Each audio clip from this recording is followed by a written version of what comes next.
तो बच्चों आज हम लोग पढ़ेंगे कि क्लास 10th की इंग्लिश की फर्स्ट फ्लाइट बुक के चैप्टर नंबर 5 को। और इसका नाम है ग्लिम्स ऑफ इंडिया यानी कि भारत की झलक। और इसमें आज हम लोग रीड कर रहे हैं इसकी पोएम, क्योंकि इसके पहले हम लोगों ने ग्लिम्स ऑफ इंडिया के तीनों पार्ट्स को रीड कर लिया है। पार्ट नंबर फर्स्ट, सेकंड और थर्ड। इस लेसन में 3 पार्ट्स थे और बेहतरीन लेसन थे, तो उनको हम लोगों ने बहुत ही अच्छे तरीके से रीड कर लिया है। आज हम लोग इसकी पोएम को रीड करने वाले हैं, तो आइए करते हैं पोएम को रीड। और यहाँ पर देखते हैं सबसे पहले हमारी पोएम का नाम। तो हमारी पोएम का नाम है द ट्रीज यानी कि पेड़। द ट्रीज का मतलब पेड़। और हमारी इस पोएम की जो पोएटेस हैं यानी कि जो कवयित्री हैं, उनका नाम है एड्रियन रिच। क्या नाम है? Adrienne Rich. तो हमारी जो द ट्रीज पोएम की जो पोएटेस हैं, जो कवयित्री है, उनका नाम है एड्रियन रिच। ठीक है। तो यहाँ पर इसमें कुछ पेड़ों की बात की गई है और ये बहुत ही बढ़िया पोएम है। इसमें कवि ने बहुत ही तुलनात्मक तरीके से हमें समझाया है। तो यहाँ पर मैं थोड़े आपके लिए यहाँ पर पेड़ लगा देता हूँ। ये देखिए पेड़ लग गए हैं, है ना। चलिए तो शुरू करते हैं हमारी लेसन को और पढ़ते हैं हमारी प्यारी सी पोएम को। तो यहाँ पर जैसा कि आप लोग देख रहे होंगे कि लिखा होगा, लेकिन आप लोग भी मेरे साथ इसको पढ़ते जाइए। तो लिखा है can there be a forest without trees. तो यहाँ पर पोएटिस कह रही हैं कि क्या कभी बिना पेड़ों के जंगल हो सकते हैं? बिना पेड़ों के जंगल हो सकते हैं? तो आंसर है no. Where are the trees in this poem. इस पोएम में जो पेड़ हैं वो कहाँ चले गए हैं? And where do they go. और वे कहाँ चले गए हैं? तो यहाँ पर हमें इस पोएम में यही समझना है। ठीक है। और यहाँ पर मैं आप लोगों को पहले ही बता दूं कि ये जो पोएम है वो एक तुलनात्मक रूप से बनाई गई है। जो हमारी एड्रियन रिच जो पोएटेस हैं, उन्होंने यहाँ पर जो ट्री हैं, इन ट्री की तुलना की गई है बच्चों वोमेन से। जो हमारी महिलाएं हैं उनकी तुलना की है ट्री से। ठीक है। तो जहां जहां यहाँ पर आप लोगों को ट्री लिखा हुआ मिलेगा इस पोएम में, तो आप लोग समझ जाना कि वहां वहां पर किसकी बात की जा रही है? पोएम की। ठीक है। क्योंकि जब कोई भी पोएट है किसी पोएम को लिखता है तो वो उसको दो तरीके से लिखता है ना। एक में उसका कुछ डायरेक्ट मीनिंग जो सेम टू सेम वर्ड होता है वो कुछ और होता है, और एक वो अपने भाव जो बताता है कि मैं इस चीज को रख करके इनका वर्णन कर रहा हूं। तो ये पोएम भी कुछ वैसे ही है। तो द ट्रीज को यहाँ पर उनने किससे डिनोट किया है? वोमेन से यानी कि महिलाओं से। तो अब यदि हम लोग इसका मीनिंग देखें तो क्या होगा? Can there be a forest without trees. तो यहाँ पर फॉरेस्ट को रिप्लेस करेंगे हम लोग वर्ल्ड से, संसार से, है ना। और ट्रीज को रिप्लेस करेंगे महिलाओं से। तो क्या महिलाओं के बिना ये संसार हो सकता है? तो बिल्कुल आंसर हो जाएगा नहीं। वेयर आर द ट्रीज यानी कि वुमेन इन दिस पोएम। तो इस कविता में जो वुमेन है वो कहाँ पर हैं और कहाँ चली गई हैं? तो आइए अब हम लोग इसको पढ़ते हैं। तो अब आप लोग रिलेट करते जाना कि जहां पर ट्रीज की बात होगी वहां पर समझ जाना किसकी बात हो रही है? वुमेन की बात हो रही है। ठीक है। तो आइए अब हम लोग शुरू करते हैं हमारी ब्यूटीफुल सी पोएम को और समझते हैं कि हमारी जो पोएटेस हैं एड्री एंड रिच वो हमसे क्या कह रही हैं। तो आइए पढ़ते हैं। तो यहाँ से होती है हमारी पोएम शुरू। ठीक है। तो चलिए पढ़ते हैं, आप लोग भी मेरे साथ पढ़ते जाइए। The trees inside are moving out into the forest. The forest that was empty all these days, where no bird could sit, no insect hide, no sun bury its feet in shadow. The forest that was empty all these nights will be full of trees by morning. तो यहाँ पर बच्चों जो poetess हैं वो कह रही हैं कि जो कवयित्री हैं वो घर के अंदर रखे हुए सजावटी पौधों की बात कर रही है। जो ये पौधे होते हैं जिनको हम लोग घर में ना ऐसे बढ़िया ऐसे सजा करके, गमलों में ऐसे सजा करके अपने घर में बढ़िया अच्छी तरीके से ऐसे रख लेते हैं। तो पोएटेस हैं वो यही कह रही हैं कि जो घर के अंदर रखे जाने वाले जो सजावटी पौधे हैं उनका वर्णन करती हुई जो पोएटेस है वो कहती हैं कि ये जो पेड़ हैं वो घर के अंदर रखे हुए हैं, जो वनों को जाना चाहते हैं, और वह इतने दिनों से खाली हैं जहां कोई भी पक्षी बैठ नहीं पाता है। यानी कि ये जो पेड़ हैं वो कहां पर जाना चाहते हैं? वनों को जाना चाहते हैं, है ना। अब इसका मतलब ये हुआ कि जो घर की जो महिलाएं हैं वो थोड़ा बाहर घूमना चाहती हैं इन पेड़ों की तरह। जैसे हमने पेड़ों को घर में रख लिया तो ये एक ही जगह घर में, क्योंकि इनका घर तो कहाँ है, जंगल में। तो जिस प्रकार ये जो पेड़ हैं वो कहाँ जाना चाहते हैं, जंगल में जाना चाहते हैं, घूमना चाहते हैं, अपने स्वच्छंद हवा में सांस लेना चाहते हैं। तो उसी प्रकार पोएटिस कह रही हैं कि जो वुमेन है, जो महिलाएं हैं, वो भी घर से बाहर निकलना चाहती हैं और खुली जगह में घूमना चाहती हैं। और आगे पोएटिस कहती हैं कि नो इंसेक्ट हाइड, नो सन बरी इट्स फीट इन शैडो। तो यहाँ पर पोएटिस कह रही हैं कि कोई भी इंसेक्ट, इंसेक्ट मतलब छोटे मोटे कीड़े मकोड़े, तो कोई भी कीट है छुप नहीं पाता है और सूरज की घनों जंगलों की छाया में आकर अपने पैरों को ठंडा नहीं कर पाता है। यानी कि जो सूरज है, अब पेड़ ही नहीं होंगे तो उसको छाया कहाँ से, अपन लोगों को छाया कहाँ से मिलेगी। तो सूरज की तपती गर्मी से छाया भी नहीं मिल पाती है। जंगल जो कि इन रातों में खाली सा होता है, कल सुबह पेड़ों से भर जाएगा। ठीक है, जो जंगल है वो रात में कैसा दिखता है, खाली सा दिखता है। वो यहाँ पर क्या हो जाएगा, सुबह के टाइम है, पेड़ों से बढ़िया से भर जाएगा। तो यहाँ पर जो कवि है वो पेड़ों की तुलना है वो महिलाओं से करता है और वे अपना घर छोड़ करके पुरुषों के जंगल जैसे घर में आती हैं और उनको हरा भरा करती हैं, और यहाँ पर जो उनसे कहा जाता है वो वही काम करती हैं। तो यहाँ पर उनके लिए पोएटिस कहती हैं कि वो भी बाहर जाना चाहती हैं, वो भी घूमना चाहती हैं। ठीक है, तो यहाँ पर ये हमारा फर्स्ट स्टैंजा है, कंप्लीट हुआ। चलिए हम बढ़ते हैं नेक्स्ट स्टैंजा की तरफ। तो यहाँ पर ये रहा हमारा नेक्स्ट स्टैंजा और ये है कुछ इस प्रकार से, आप लोग पढ़ते जाइए है ना मेरे साथ। तो यहाँ पर है, all nights the roots work to disengage themselves from the cracks into the veranda floor. The leaves stand towards the glass, small twigs stiff with exertion, long cramped woods shuffling under the roof, like newly discharged patient, half dressed moving to the clinic doors.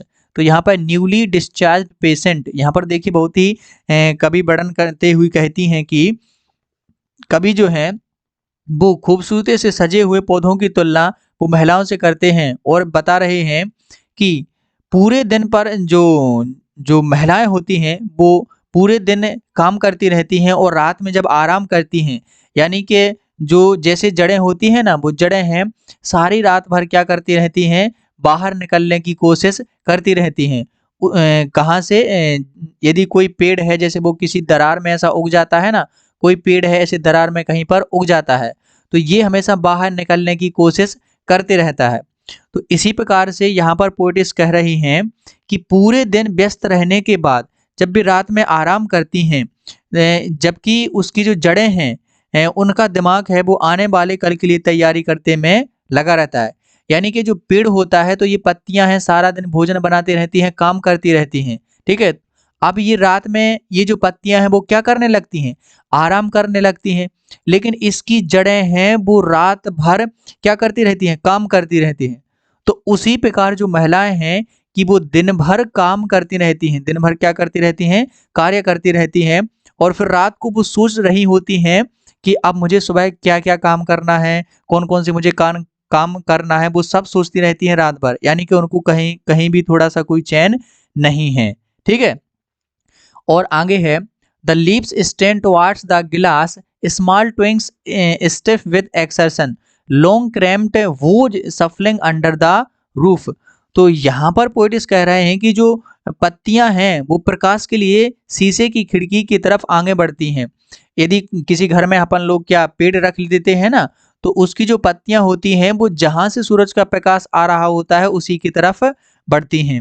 छोटी टहनियां हैं वो ऐसी लड़खड़ा सी जाती हैं, टेढ़ी मेढ़ी हो जाती हैं, और लंबी टहनियां छत के नीचे एक जगह से दूसरी जगह हिली रहती हैं।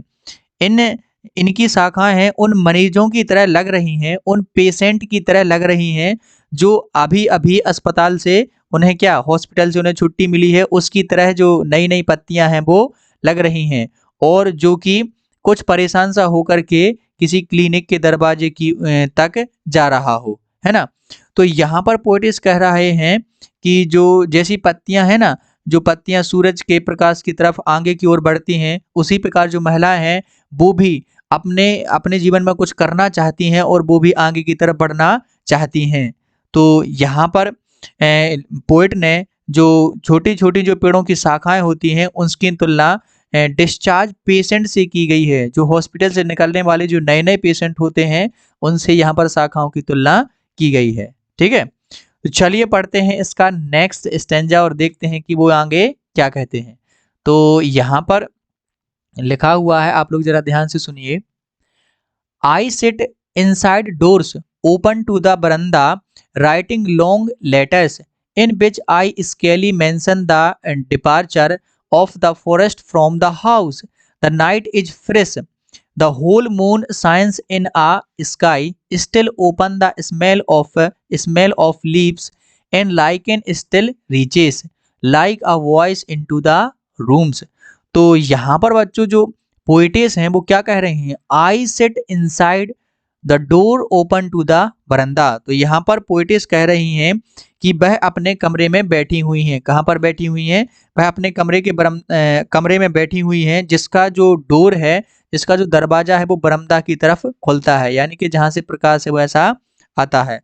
और वो राइटिंग लॉन्ग लेटर्स, और वो बड़े बड़े लंबे लंबे पत्र हैं लिख रही हैं, जिसमें वह बहुत ही मुश्किल से लिखती हैं और कह रही हैं कि वृक्ष का भी घर के अंदर दम घुट रहा है। वृक्ष का भी घर के अंदर दम घुट रहा है का मतलब है कि जो महिलाएं हैं, यानी कि जो एंड्रियन रिच हैं, जो खुद पोएटेस हैं, वो कह रही हैं कि महिलाओं का दम है अंदर घर में घुट रहा है।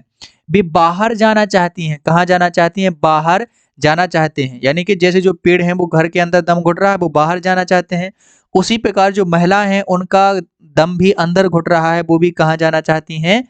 बाहर। और जो रात का समय है और चंद्रमा खुले आसमान में चमक रहा है, और वह कहती हैं कि पत्तियां और शैवाल की महक को वो कमरे के अंदर महसूस कर पाती हैं। जो पत्तियां हैं और जो लाइकेन का नाम का पौधा है, जो शैवाल है, उनकी जो खुशबू है उसको पोएटेस हैं वो अच्छी तरीके से महसूस कर पाती हैं। और वो कह रही हैं कि पोएटेस यानी कि कवयित्री की इच्छा है कि वह वृक्ष जो हैं वो खुद अपने प्रकाश और हवा के लिए संघर्ष करें। यानी कि इसका मतलब है कि जो महिलाएं हैं उनको बाहर निकलने के लिए संघर्ष करना पड़ेगा। उन्हें यदि जीवन में कुछ करना है तो उन्हें संघर्ष करना पड़ेगा। और यहाँ पर पोएटेस क्या कह रही हैं कि जो पेड़ हैं उन्हें बाहर निकलने के लिए, सूरज का प्रकाश लेने के लिए, हवा लेने के बाहर निकलने के लिए संघर्ष करना पड़ेगा। उसी प्रकार महिलाओं को भी स्वच्छंद जिंदगी जीने के लिए और अपने तरीके से कार्य करने के लिए उन्हें संघर्ष करना पड़ेगा। तो यहाँ पर इस स्टैन्जा में उन्होंने यही बताया है। ठीक है, चलिए बढ़ते हैं यहाँ पर इसके नेक्स्ट स्टैन्जा और लास्ट स्टैन्जा की तरफ। तो ये रहा इसका लास्ट स्टैन्जा, और आइए अब हम लोग करते हैं इसको बहुत ही अच्छे तरीके से रीड। आई होप आप लोग बहुत ही अच्छे तरीके से समझते जा रहे होंगे। My head is full of whispers, which tomorrow will be silent. Listen, the glass is breaking. The trees are stumbling forward into the night. Winds rush to meet them. The moon is broken like a mirror. Its pieces flash now in the crown of the tallest oak. तो यहाँ पर बच्चों जो poetess हैं वो कह रही हैं कि इस time my head is full of whispers which tomorrow will be silent. तो यहाँ पर पोएटेस कह रही हैं कि अभी उनके दिमाग में बहुत सी बातें चल रही हैं, बहुत सी हलचल हो रही है, जो कि कल क्या हो जाएंगी? साइलेंट हो जाएंगी, है ना। आगे पोएटेस कहती हैं कि द ग्लास इज ब्रेकिंग, जो शीशा है वो टूट रहा है। वृक्ष आगे की तरफ हैं, वो रात में बढ़ रहे हैं, और जो हवाएं हैं वो चल रही हैं और वृक्ष से मिलने के लिए आतुर हैं। जो बाहर हैं हवाएं चल रही हैं और वृक्ष से मिलने के लिए आतुर हैं।